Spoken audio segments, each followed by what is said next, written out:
नमस्कार मैत्रिणींनो, मी सोनाली स्वागत करते तुमचं आजच्या एका छानशा व्हिडिओमध्ये. तर बघा, आजच्या व्हिडिओमध्ये आज आपण या ब्लाऊजची कटिंग आणि स्टिचिंग बघणार आहोत. तो जो आहे पाठीमागे बोट नेक आणि पुढे आहे जो आपला डीप नेक आहे. तर चला आपण आता व्हिडिओला सुरुवात करूया. तर इथे बघा, सगळ्यात अगोदर आपल्याला ब्लाऊजची उंची घ्यायची असते. तर जेवढी पण तुमची ब्लाऊजची उंची असेल त्याच्यात 1 इंच प्लस करून आपल्याला इथं उंचीचं मार्किंग करून घ्यायचं आहे. तर इथे बघा, मी उंचीचं मार्किंग करून घेतलं आणि इथं आपली एक सरळ लाईन आखून घेतली. आता इथं पाठीमागे बोट नेक असल्यामुळे इथे आपल्याला शोल्डरचा हाफ घ्यायचा आहे. जेवढा पण तुमचा शोल्डर असेल त्याचा हाफ करून घ्यायचं.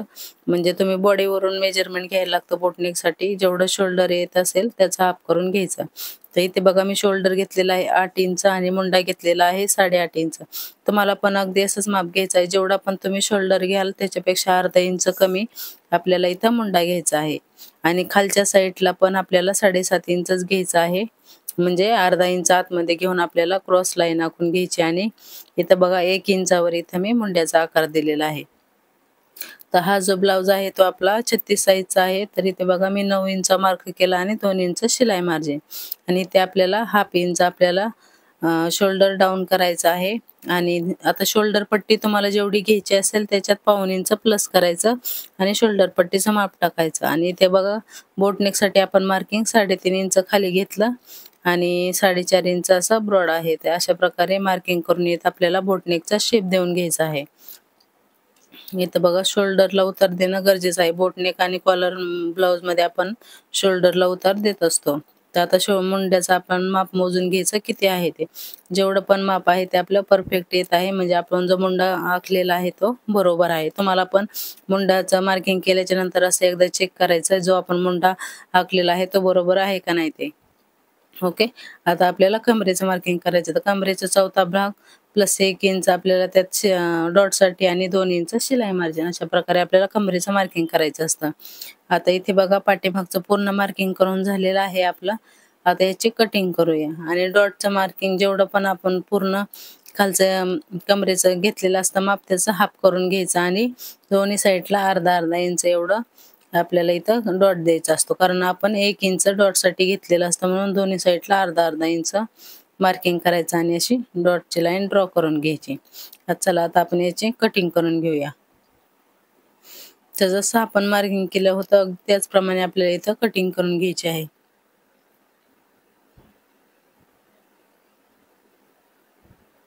आणि इथं तुम्ही बघू शकता, मी मुंडा थोडासा खाली फिटिंगच्या लाईनीच्या पासून थोडासा 2 लाईन एवढा खाली घेतलेला आहे. त्याने काय होतं, मुंड्यात आपला ब्लाऊज अजिबात काचत नाही किंवा चुन्या वगैरे येत नाहीत. ते इथे बघा, आता पुढचा पार्ट आपल्याला कट करायचा आहे. तर पुढे ओपन आहे त्यामुळे ओपन साईडला मी इथं पाठीमागचा भाग जसा आहे तसाच ठेवून घेतलेला आहे. आणि जसं आहे तसंच आपल्याला मार्किंग करून घ्यायचं आहे. आता आपल्याला सगळ्यात महत्त्वाचं म्हणजे पाठीमागे बोट नेक आहे, पण आपल्याला पुढे जो आहे तो डीप नेक करायचा आहे. मग अशा वेळेस आपल्याला शोल्डरमध्ये काय चेंजेस करायचे ते आज आपण इथं बघणार आहोत. ते इथे बघा, सगळ्यात अगोदर आपला पाठीमागचा शोल्डर आहे 8 इंच. त्याच्यातून आपल्याला 1.5 इंच मायनस करायचं आहे. म्हणजे तुमचा जर शोल्डर 7 इंच असेल, आता तुम्हाला एक मेजरमेंट सांगते. समजा तुमचा ब्लाऊज 28 ते 32 साईजपर्यंत असेल पाठीमागे बोट नेक आणि पुढे जर डीप नेक असेल तर तुम्ही गळा घ्यायचा आहे 3 इंच आणि शोल्डर तुम्हाला जेवढा हवा असेल त्याच्यात पाऊण इंच ॲड करून. आणि 32 साईजपासून 36-38 साईजपर्यंत गळा आहे पुढचा तो 3.5 इंच घ्यायचा आहे. आणि नंतर 38 साईजपासून पुढे तुम्हाला गळा 4 इंचापर्यंत घेऊ शकता. ही मेजरमेंट फक्त पाठीमागे बोट नेक आणि पुढे डीप नेक असेल याच्यासाठी लागू होतं. समजलं? तर इथे बघा, आता मी इथं 3.5 इंच मार्किंग केलेलं आहे गळ्याचं. आणि गळा डीप घेणार आहे 6 इंच, सॉरी 5.5 इंच, कारण कस्टमरला पुढचा गळा जास्त डीप नको होता.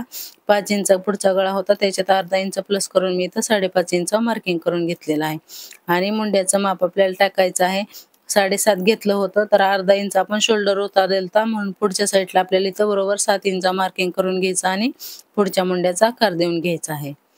आणि पुढच्या गळ्याचा पण लगेच आकार देऊन घ्यायचा. इथे तुम्ही दुसरा गळा पण ड्रॉ करू शकता. इथे बघा, आता खालच्या साईडला आता आपल्याला 2-2 इंचावर मार्किंग करून एक सरळ लाईन आखून घ्यायची, कारण हा 4 टक्स ब्लाऊज आहे. आणि 4 टक्स ब्लाऊजचे खूप डिटेलमध्ये व्हिडिओ आपल्या चॅनलवर अपलोड केलेले आहेत. तुम्हाला जर अगदी डिटेलमध्ये फोर टक्स ब्लाऊज शिकायचा असेल तर चॅनलला व्हिजिट करा आणि तिथे तुम्हाला भेटून जाईल अगदी डिटेलमध्ये कशा प्रकारे आणि खूप सोप्या पद्धतीमध्ये मी फोर टक्स ब्लाऊजची कटिंग सांगितलेली आहे, अगदी कोणालाही समजेल असं. तर इथे बघा अगोदर आपण या डॉटची मार्किंग करून घेऊया. तर डॉटची मार्किंग कशी करायची, किती करायची, कुठल्या साईडसाठी किती, सगळं अगदी डिटेलमध्ये आपल्या चॅनलवर व्हिडिओ अपलोड आहे, तुम्ही एकदा नक्की चेक करा. खूप सोप्या पद्धतीमध्ये मी सांगितलेलं आहे. तर इथे बघा आपली डॉटची मार्किंग करून झालेली आहे. आता आपल्याला कट करून घ्यायचं आहे आणि योगपट्टी जी आहे ती मी नंतर कट करते. ही मी माझ्या पद्धतीने फोर टक्स ब्लाऊजची कटिंग करते. फोर टक्स ब्लाऊज प्रत्येक जणाची कटिंग वेगवेगळी असते. तर आता आपण जसं मार्किंग केलेलं होतं अगदी तसंच आपल्याला इथे कट करून घ्यायचं आहे. आणि जो मधला डॉट आहे तो आपल्याला 1-1 इंचाचा घ्यायचा आहे. आता इथं मी पूर्ण डॉट 1.5 इंचाचाच घेणार आहे, म्हणजे एका साईडला पाऊण इंच आणि एका साईडला पाऊण इंच अशा प्रकारे. हे आता 36 साईज मध्ये जर हेवी चेस्ट असेल तर तुम्ही पूर्ण जो डॉट आहे तो 2 इंचाचा पण घेऊ शकता. तर इथे बघा आता आपण योगपट्टी कट करणार आहोत. तर योगपट्टी कट करण्यासाठी पाठीमागचा भाग ठेवायचा आणि कमरेचा पार्ट जेवढा असेल तेवढाच घेऊन आपल्याला इथं योगपट्टी काढायची आहे.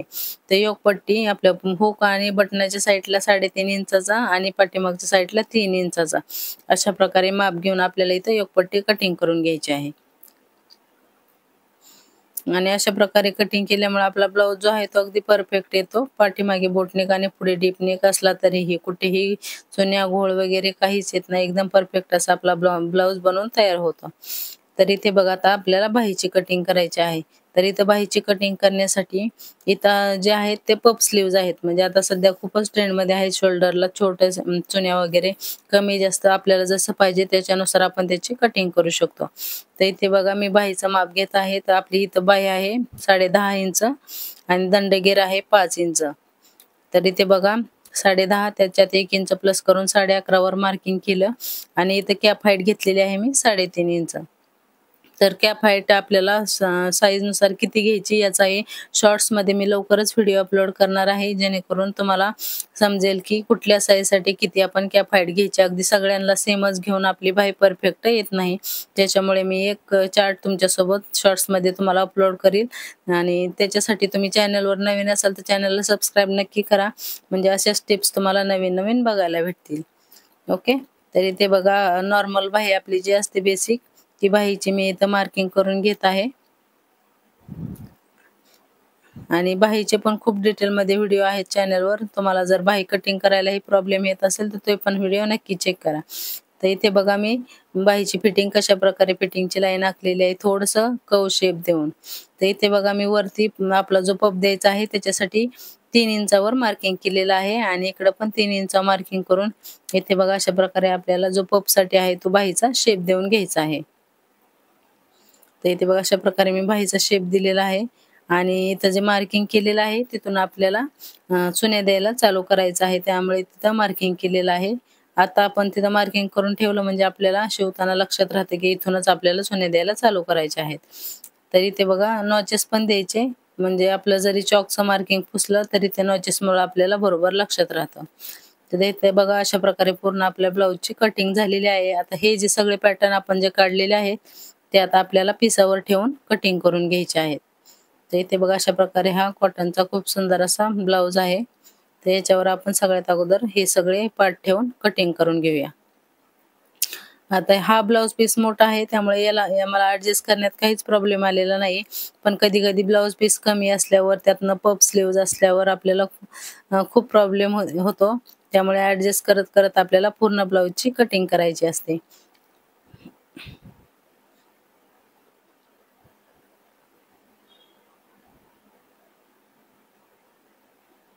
आणि याच व्हिडिओमध्ये मी पुढे तुम्हाला याच ब्लाऊजची लगेच स्टिचिंग पण दाखवणार आहे. व्हिडिओ थोडासा मोठा होईल पण एकाच व्हिडिओमध्ये तुम्हाला सगळं बघायला भेटेल.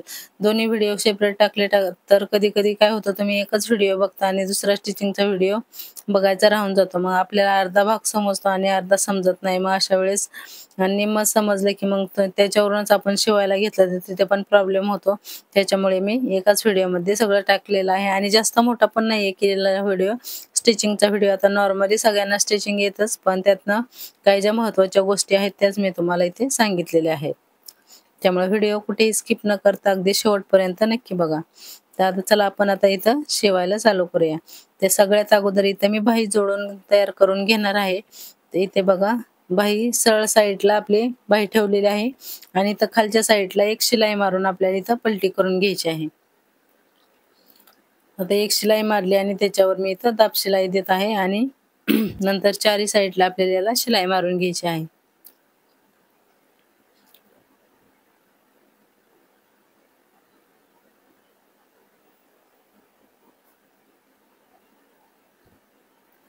तर इथे बघा आता माझी एक बाही बनवून तयार झालेली आहे. अगदी त्याचप्रमाणे मी दुसरी बाही पण बनवून घेणार आहे. तर इथे बघा चुन्या कशा प्रकारे द्यायच्या आहेत. तर जिथं आपण नॉच दिलेला होता तिथून खालच्या साईडला आपल्याला चुन्याची तोंड करायची आहेत. म्हणजे अर्ध्यात जिथपर्यंत आपला जो मध्यभाग आहे तिथून खालच्या साईडला आणि नंतर अर्ध्यात आल्याच्या नंतर त्याच्या ऑपोजिट साईडला इकडच्या खालच्या साईडला अशा प्रकारे आपल्याला इथं चुन्या द्यायच्या आहेत. आणि तुम्ही बघू शकता खूप सुंदर असा पफ आलेला आहे आपल्या बाहीला आणि चुन्या पण अगदी एकसारख्या आणि मस्त आलेल्या आहेत. तर इथे बघा आता बाही तयार करून झाल्यात दोन्ही पण माझ्या. आता आपण जो आहे तो पुढचा पार्ट तयार करून घेऊया.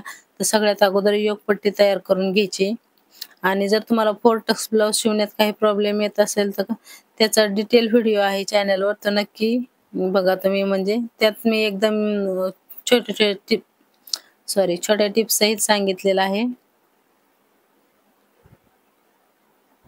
म्हणजे अगदी सहजरित्या तुम्हाला समजेल की कशा प्रकारे आपल्याला योगपट्टी कशी जोडायची, गळ्याला एकदम परफेक्ट शेप कसा द्यायचा ते अगदी डिटेलमध्ये सांगितलेलं आहे. तर इथे बघा आता दोन्ही पण योगपट्टी माझ्या बनवून तयार झालेल्या आहेत. आता आपण जो पार्ट आहे मेन पार्ट पुढचा तो तयार करून घेऊया. तर इथे बघा नॉचेस द्यायचे राहून गेलेले होते, ते इथे नॉचेस देत आहे. म्हणजे नॉचेस दिल्याच्या नंतर आपल्याला समजते की इथूनच आपल्याला टक्स द्यायचा आहे, जरी चॉकचं मार्किंग पुसलं गेलं तरीही.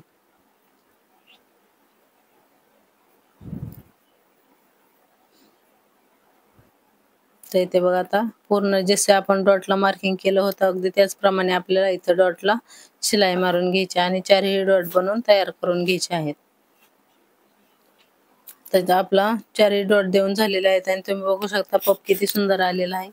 तर इथे बघा पुढच्या साईडला मी थोडंसं कट केलेलं आहे, म्हणजे आपली योगपट्टी जी आहे ती व्यवस्थित बसते आणि आपल्याला फिटिंगमध्ये व्यवस्थित येतो ब्लाऊज. आणि योगपट्टी जोडताना एक गोष्ट लक्षात ठेवायची, जो पुढचं टोक आहे ते थोडंसं पुढं काढून नंतर आपल्याला योगपट्टी जोडायची, म्हणजे आपली जो हुकायची पट्टी आहे ना ती अगदी सरळ येते. तर इथे बघा मी काज बटन पट्टी लावायला घेतलेली आहे. तर काजची पट्टी घेतलेली आहे 2 इंच आणि जी लोकासाठी घेतलेली पट्टी आहे ती 3 इंचाची. तर इथे मेन कपडा आणि अस्तर दोन्ही पण मी घेतलेला आहे. इथे बघा आणि लोकाची पट्टी लावताना आपल्याला उलट्या साईडने लावायला चालू करायची असते आणि नंतर हाफमध्ये फोल्ड करून आपल्याला सरळ साईडला त्याला शिलाई मारून घ्यायची आहे. तर इथे बघा अशा प्रकारे मी पट्टी फोल्ड करून त्याला शिलाई मारून घेत आहे. आणि हुकाची पट्टी जी लावायची असते ते आपण सरळ साईडला जोडून आतल्या साईडला म्हणजे अस्तरच्या साईडला पूर्ण पट्टी आतमध्ये टाकतो. तर इथे बघा लोकाची पट्टी लावून झालेली आहे. आता आपण हुकाची पट्टी लावून घेऊया.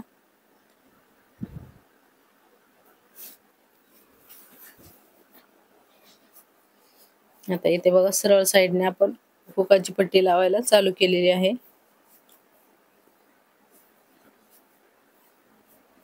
आणि वरून दाब शिलाई द्यायची आणि ही पट्टी जी आहे ती आपल्याला पूर्ण आतमध्ये टाकायची असते. तर इथे बघा अशा प्रकारे हाफ मध्ये फोल्ड करायचं, एक शिलाई मारायची आणि पूर्ण पट्टी आपल्याला आतमध्ये टाकून घ्यायची.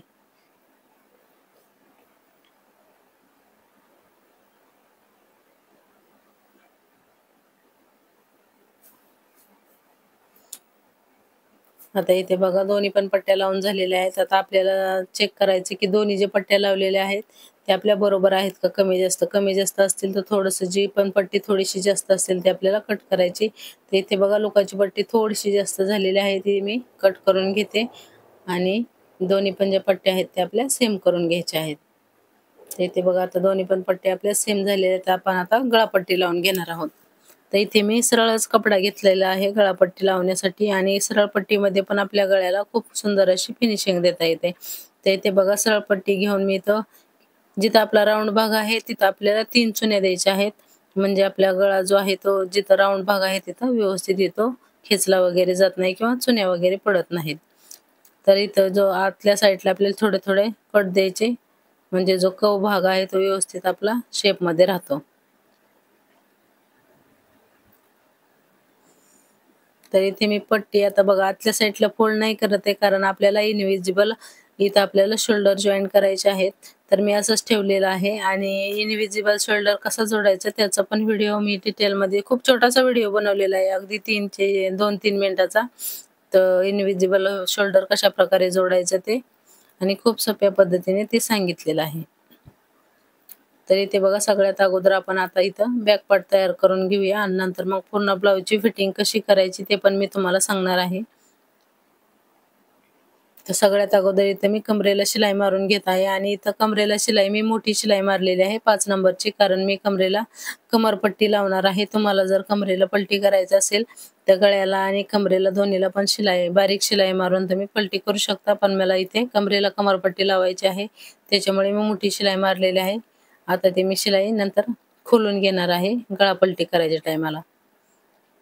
तर इथं आता बघा ही आपल्याला शिलाई काढून घ्यायची आहे. इथं शिलाई कशामुळे मारली तर आपला कपडा इकडे तिकडे सरकत नाही आणि अगदी व्यवस्थित असा आपला जो आहे तो ब्लाऊज येतो परफेक्ट फिनिशिंगमध्ये. त्याच्यामुळे मी प्रत्येक वेळेस कमरेला शिलाई मारते आणि नंतर गळ्याला शिलाई मारून मग नंतर पलटायच्या टायमाला खोलत असते. तर इथे बघा आता पूर्ण ब्लाऊजला मी टक्स वगैरे मारून इथं कमरपट्टी लावून घेते आणि हा बेसिकच आहे, कारण आता ब्लाऊज कमरपट्टी वगैरे लावणं ते प्रत्येक ब्लाऊजला आपण करतोच, त्यामुळे अगदी डिटेलमध्ये इथं मी नाही दाखवलेलं आहे. सगळं डिटेलमध्ये दाखवायचं म्हटल्यावर व्हिडिओ खूपच मोठा होतो. तर इथे बघा बॅक पार्ट आपला तयार झालेला आहे आणि आता इनविजिबल पद्धतीने आपण शोल्डर जोडणार आहोत. इथे बघा जर आपलं पट्टी जोडलेली होती ती बाहेरच्या साईडला काढून नंतर पाठीमागच्या जो भाग आहे त्याच्यात व्यवस्थित पकडून शिलाई मारून नंतर पलटी करायचं आतल्या साईडला आणि नंतर त्याच्यावरून शिलाई मारायची, म्हणजे खूप सोप्या पद्धतीने आपला जो शोल्डर आहे तो जोडून तयार होतो. तर इथे बघा अशा प्रकारे मी एक साईडचे शोल्डर जोडून घेतलेला आहे, त्याचप्रमाणे आता दुसऱ्या साईडचं मी शोल्डर जोडून घेते आणि सांगण्यापेक्षा तुम्ही व्हिडिओमध्ये जर लक्ष देऊन बघितलं तर तुम्हाला नक्कीच समजेल की कशा प्रकारे मी जोडलेलं आहे. याच्यामुळे काय होतं आपला जो मार्जिन असतं आतमध्ये ते शोल्डरला असं का बाहेर निघत नाही ते आणि बाहेर निघलं तर ते ब्लाऊजला आपला व्यवस्थित दिसत नाही आणि प्रोफेशनल पण वाटत नाही. त्याच्यामुळे शोल्डर जोडताना नेहमी अशा प्रकारे जोडायचं, म्हणजे आपला ब्लाऊज दिसायला पण छान दिसतो आणि फिनिशिंग पण छान दिसते. तर इथे बघा आता शोल्डर जोडून झालेले आहेत आणि बाही जोडायच्या अगोदर परत एकदा आपल्याला चेक करायचं की आपले साईडचे पार्ट आहेत ते कमी जास्त आहेत का सेम आहेत. थोडेफार कमी जास्त असतील तर आपल्याला ते ॲडजस्ट करून सेम करून घ्यायचे आहेत आणि शोल्डरच्या ठिकाणी पण चेक करायचं की कमी जास्त शोल्डर असेल तर ते दोन्ही पण व्यवस्थित बरोबर करून घ्यायचे. आणि बाही जोडताना नेहमी मधोमध चेक करायचं आपली बाही बरोबर आहे का आणि त्याच्यानंतरच आपल्याला बाही जोडायची. कधीच एका साईडने बाही जोडायला चालू करायचं नाही. त्याच्यामुळे पण आपली बाही परफेक्ट येत नाही, मग ब्लाऊजला चुन्या वगैरे येतात असे प्रॉब्लेम होतात. त्यामुळं जोडताना बाही नेहमी मधोमध ठेवून चेक करून नंतर जोडून घ्यायची. तर इथे बघा आता बाही वगैरे जोडून झालेली आहे आणि अगदी परफेक्ट असा ब्लाऊज आलेला आहे, कुठेही कमी जास्त वगैरे झालेलं नाहीये.